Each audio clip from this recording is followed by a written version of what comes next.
that I share with God. There is one life, and that I share with God. There is one life, and that I share with God. Well, thank you all so much for joining me. I'm Willie from the Ozarks, and we're going through A Course in Miracles workbook for students. We're reading from the original edition here on June the 16th of 2023. Lesson 167. There is one life, and that I share with God. And this one here, I don't know, I hope you all find it as inspiring as I have. There is one life, and that I share with God. There are not different kinds of life, for life is like the truth. It does not have degrees. It is the one condition in which all that God created share. Like all his thoughts, it has no opposite. There is no death, because what God created shares his life. There is no death, because an opposite to God does not exist. There is no death, because an opposite to God does not exist. There is no death, because the Father and the Son are one. In this world, there appears to be a state that is life's opposite. You call it death. Yet we have learned that the idea of death takes many forms. It is the one idea which underlies all feelings that are not supremely happy. Wow. Death is the one idea which underlies all feelings that are not supremely happy. It is the alarm, it's an alarm, to which you give response of any kind that is not perfect joy. So it's an alarm. We want to start using that alarm. We feel the lack of joy to be the alarm to realize that we've left our true state, the truth. It is the one idea which underlies all feelings that are not supremely happy. It is the alarm to which you give response of any kind that is not perfect joy. All sorrow, loss, anxiety, and suffering and pain, even a little sigh of weariness, a slight discomfort, or the merest frown, acknowledge death. Wow, do we need to read that one again? All sorrow, loss, anxiety, and suffering and pain, even a little sigh of weariness, a slight discomfort, or the merest frown, acknowledge death, and thus deny you live. You think that death is of the body, yet it is but an idea, irrelevant to what is seen as physical. It's the idea of death we want to get in touch with and let go of, huh? A thought is in the mind. It can be then applied as mind directs, but its origin is where it must be changed if change occurs. Ideas leave not their source. The emphasis this course has placed on that idea is due to its centrality in our attempts to change your mind about yourself. Ideas leave not their source. The emphasis this course has placed on that idea is due to its centrality in our attempts to change your mind about yourself. It is the reason you can heal. It is the cause of healing, because ideas don't leave their source. It is why you cannot die, because ideas leave not their source. Its truth establishes you as one with God, because you're an idea of God. You can't leave your source. Death is the thought that you are separate from your Creator. Okay, there you got it. Death is the thought that you're separate from your Creator. It is the belief conditions change, emotions alternate because of causes you cannot control, you did not make, and you can never change. Oh my, that's where most of us have been, though. It is the fixed belief ideas can leave their source and take on qualities the source does not contain, becoming different from their own origin, apart from it in kind as well as distance, time, and form. Death cannot come from life. Death cannot come from life. Ideas remain united to their source. They can extend all that their source contains. In that they can go far beyond themselves, but they cannot give birth to what was never given them. As they are made, so will their making be. As they were made, so will their making be. As they were born, so will they give birth. And where they come from, there will they return. Wow, there it is. The mind can think it sleeps, but that is all. It cannot change what is its waking state. It cannot make a body nor abide within a body. What is alien to the mind does not exist, because it has no source. For mind creates all things that are, and cannot give them attributes it lacks, nor change its own eternal mindful state. Let's read that again. For mind creates all things that are, and cannot give them attributes it lacks, nor change its own eternal mindful state. It cannot make the physical. What seems to die is but the sign of mind asleep. It's dreaming. The opposite of life can only be another form of life. As such, it can be reconciled with what created it because it is not opposite to truth. Its form may change. It may appear to be what it is not, yet mind is mind, awake or sleeping. It is not its opposite in anything. It is not its opposite in anything created, nor in what it seems to make when it believes it sleeps. It is not its opposite in anything created, nor in what it seems to make when it believes it sleeps. God created only mind awake. That's us. That's everything. God created only mind awake. He does not sleep, and his creations cannot share what he gives not, nor make conditions which he does not share with them. Let's read that again. God creates only mind awake. He does not sleep, and his creations cannot share what he gives not, nor make conditions which he does not share with them. The thought of death is not the opposite to thoughts of life, forever unopposed by opposites of any kind. The thoughts of God remain forever changeless, with the power to extend forever changelessly, but yet within themselves, for they are everywhere. There's another one to contemplate on for a while. Wet sentence. What seems to be the opposite of life is merely sleeping.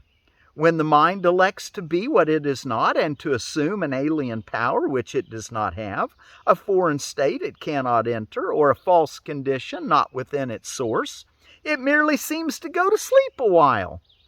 It dreams of time, an interval in which what seems to happen never has occurred. The changes wrought are substanceless, and all events are nowhere. When the mind awakes, it but continues as it always was. Boy, there's a good synopsis. There's Course in Miracles right there, guys. And that's what's reality right there.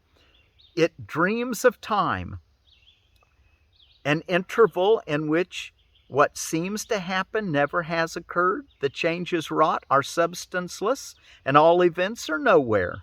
When the mind awakes, it but continues as it always was. Let us today be children of the truth and not deny our holy heritage. Our life is not as we imagine it. Who changes life because he shuts his eyes or makes himself what he is not because he sleeps and sees in dreams an opposite to what he is. We will not ask for death in any form today, not even a little sigh or a little frown. Nor will we let imagined opposites to life abide even an instant, where the thought of life eternal has been set by God himself.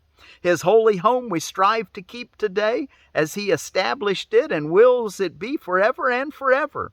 He is Lord of what we think today, and in his thoughts, which have no opposite, we understand there is one life, and that we share with him, with all creation, with their thoughts as well, whom he created in a unity of life that cannot separate in death and leave the source of life from where it came. Wow, there is metaphysics explained right there.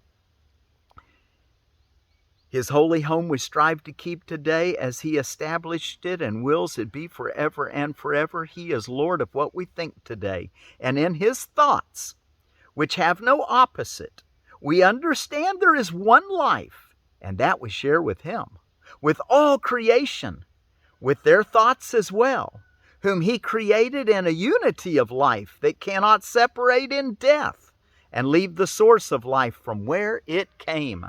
And the last paragraph for today, we finish this section. We share our life because we have one source, a source from which perfection comes to us, remaining always in the holy minds which he created perfect. As we were, so are we now and will forever be perfect. A sleeping mind must waken as it sees its own perfection, mirroring the Lord of life so perfectly. It fades into what is reflected there. And now it is no more a mere reflection.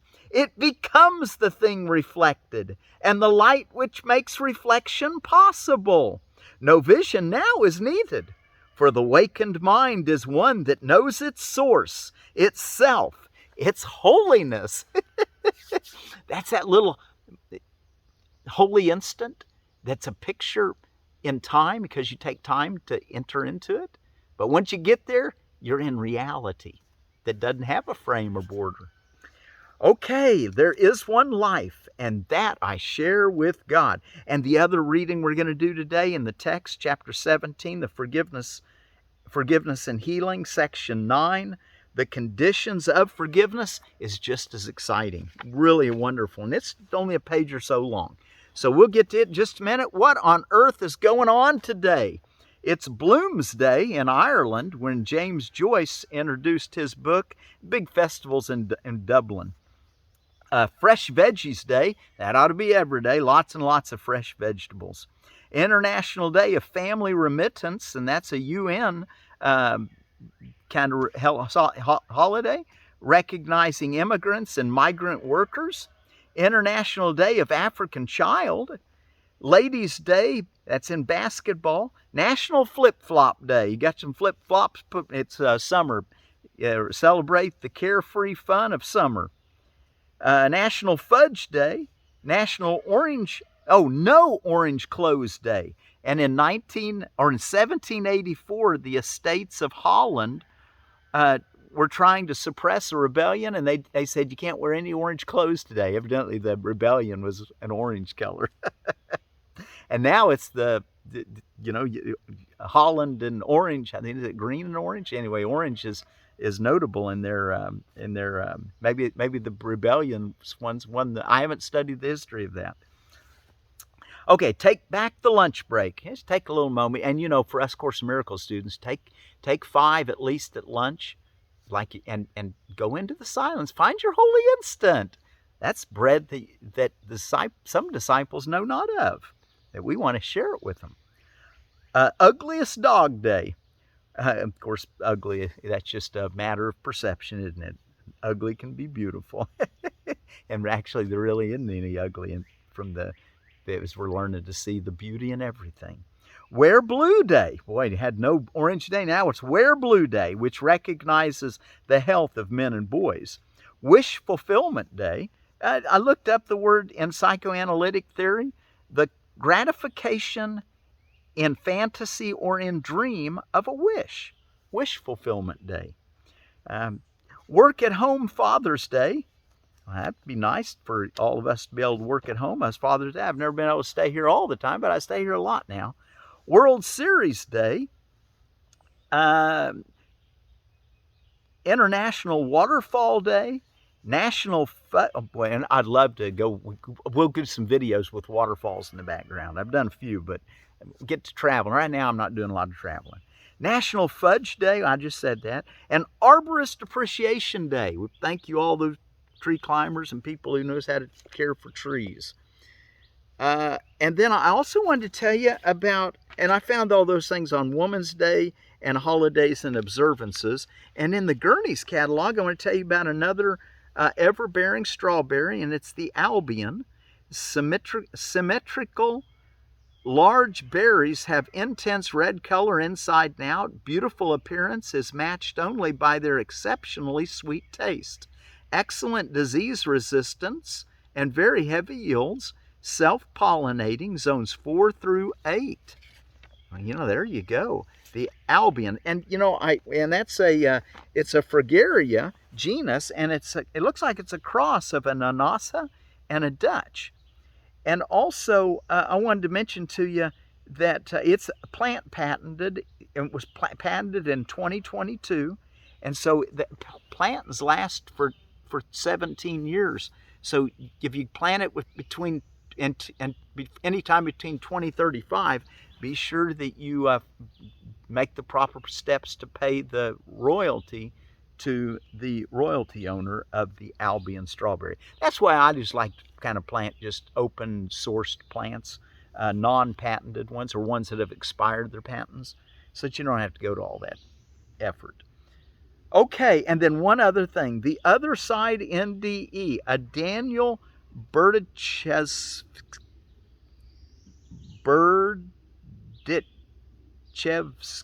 He said it very smoothly. I didn't. But anyway, 17-minute, 26-second video. The man dies and is shown the truth about time, past, future, and probably present. Anyway, past and future. He died with a heart problem, and what he noted is just how loved he felt in his true state, and how meaningless a life of, even a long life of many 80, 100 years, whatever. He said it's just like it's like putting your toe in the water for a minute. That's what life is in the picture of eternity. And he said how you don't even want to come back here. It was his call. He had to come back.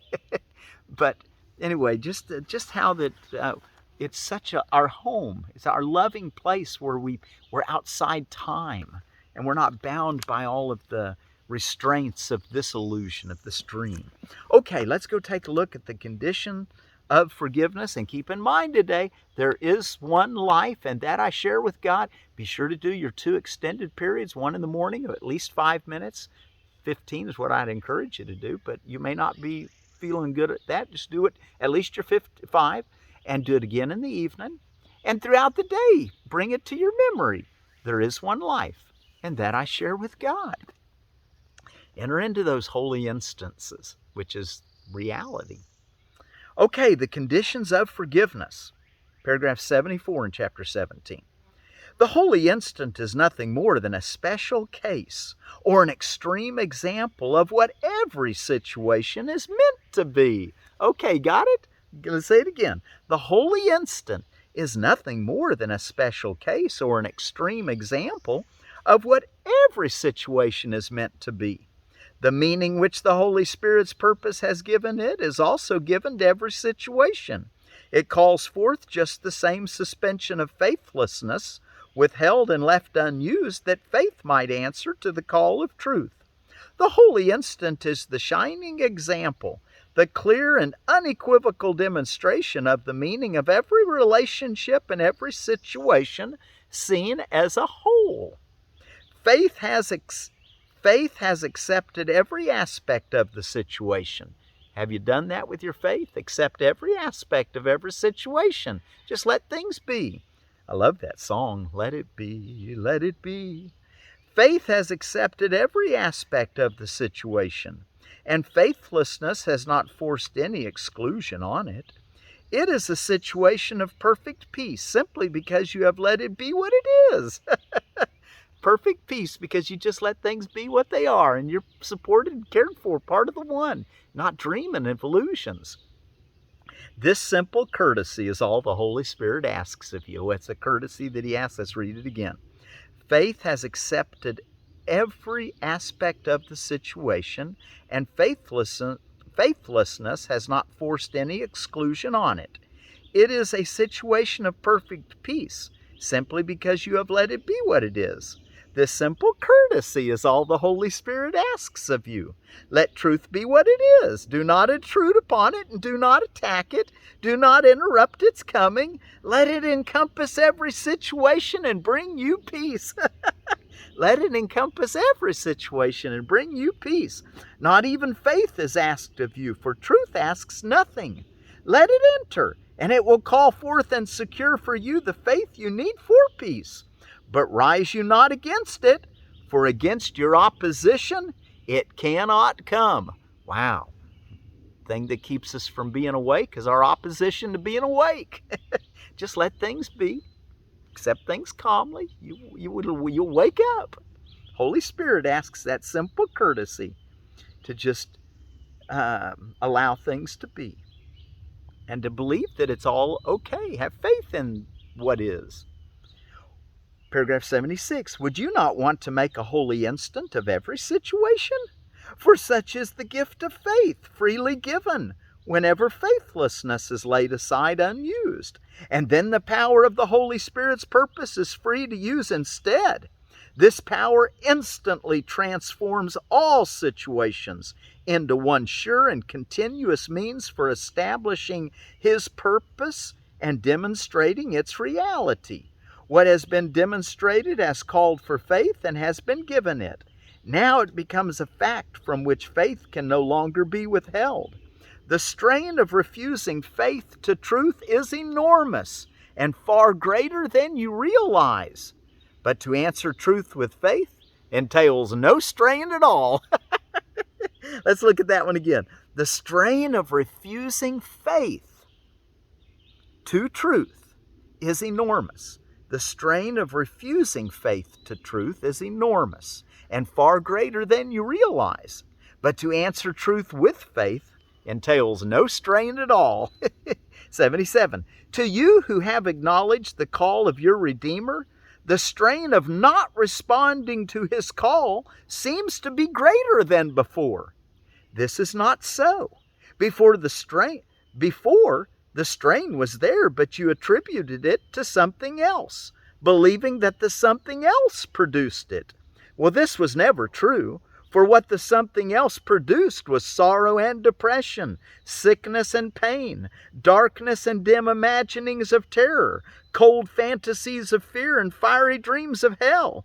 And it was nothing but the intolerable strain of refusing to give faith to truth and see its evident reality. And boy, that paragraph is one to hang out with. I would encourage you students who want to dig deep. But let's read it once again. To you who have acknowledged the call of your Redeemer, and I hope that's all of us, the strain of not responding to His call seems to be greater than before. This is not so. Before the strain was there, but you attributed it to something else, believing that the something else produced it.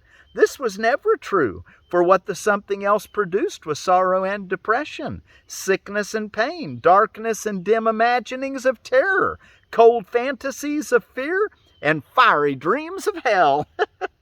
And it was nothing but the intolerable strain of refusing to give faith to truth and see its evident reality. 78. Such was the crucifixion of the Son of God.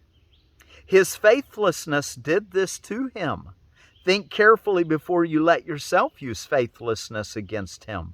For He is risen, and you have accepted the cause of His awakening as yours. You have assumed your part in His redemption, and you are now fully responsible to Him. Fail Him not now. For it has been given you to realize what you lack of faith in Him must mean to you. Fail Him not now, for it has been given you to realize what your lack of faith in Him must mean to you. His salvation is your only purpose. See only this in every situation, and it will be a means for bringing only this. Salvation in every, what does he say? Salvation is your only purpose. See only this. Have faith that that's the way it is in every situation, and it'll be the means for bringing salvation to you. When you accept, in the last paragraph, 79, when you accept truth as the goal for your relationship, you became givers of peace as surely as your Father gave peace to you. For the goal of peace cannot be accepted apart from its conditions, and you have had faith in it. For no one accepts what he does not believe is real. Again on that one, when you accept truth as the goal for your relationship, you became givers of peace as surely as your Father gave peace to you. For the goal of peace cannot be accepted apart from its conditions, and you had faith in it. For no one accepts what he does not believe is real. Your purpose has not changed and will not change, for you accepted what can never change, and nothing that it needs to be forever changeless, can you now withhold from it. Your release is certain. Give as you have received, and demonstrate that you have risen far beyond any situation that could hold you back and keep you separate from Him whose call you answered. Wow, what a beautiful, beautiful encouragement. Okay, there is one life, and that I share with God. Remember, you're entrusted with the gifts of God from yesterday. And now we're going to realize that we are there's one life. Everything is part of the one. And we can be completely integrated. Reach that vision, the vision of Christ, the holiest. Okay, let's sing this song.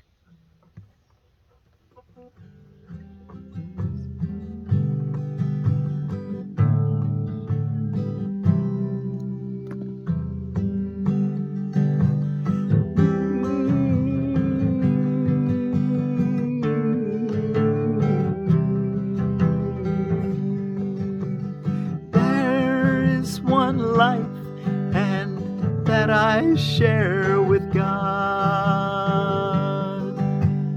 There is one life, and that I share with God. There is one life, and that I share with God.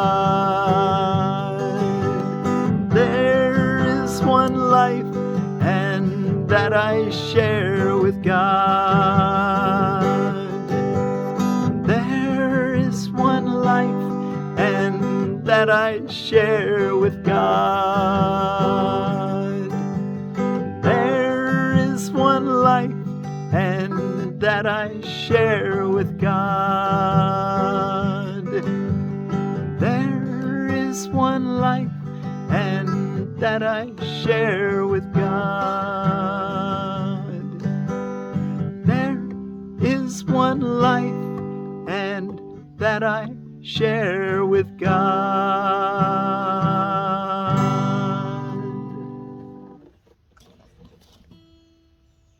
Thanks again for joining me out here in the woods, studying A Course in Miracles workbook for students and the text. There is one life, and that I share with God. Go to jcim.net if you need to find the book and read it online, and you can buy one there too. Good support, jcim.net, Jesus's A Course in Miracles.net. There is one life, and that I share with God.